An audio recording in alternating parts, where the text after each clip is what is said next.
I want to welcome my friends in Reggio. Wish you well in your board meeting. I'm sorry I can't be there to join you. I want to simply express my enthusiasm for the general project of understanding how to develop children, how we can produce very new and innovative ways founded from the principles in Reggio to promote the well-being of children. I think the curriculum in Reggio is one that actually does and is being proved to have strong effects on the well-being of children.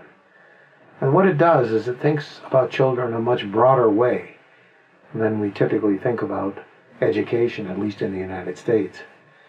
In the United States, the feeling is much more education as one of a teacher lecturing students and somehow stuffing their heads with knowledge of a very objective kind.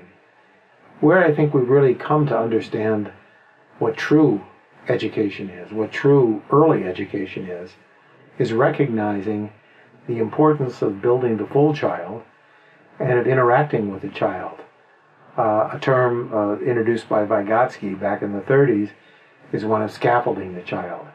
And in this scaffolding, creating some opportunities and creating some interaction between the parent and the child and the teacher, the children among themselves, the younger children with the older children with the younger children. As we come to understand how proper education, especially early education, works, we've come to understand the importance of these interactions, the importance of the scaffolding, where we think of even building a sculpture. Just think of Michelangelo building David, the famous sculptor. Imagine somebody staying with the child, understanding where the child's strengths are, where the weaknesses are, and then understanding more broadly how to accommodate the needs that the child may have. But even in thinking about strengths and weaknesses, thinking more broadly about multiple outcomes.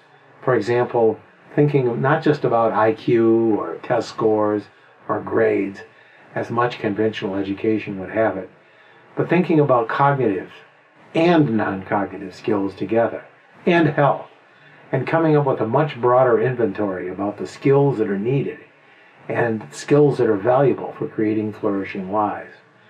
So I think Reggio, and the curriculum at Reggio, and the group assembled in Reggio, that group has made fundamental contributions to thinking about how proper early education should be created and how understanding child development, understanding human development, requires a very broad conception.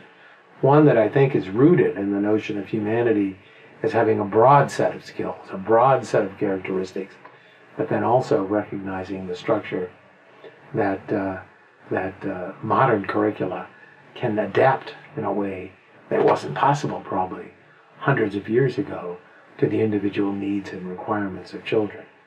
So it's an exciting era for early education, and I think Reggio remains at the forefront of innovation and productivity and creation in the sense of understanding human development. So I wish you well on your meetings.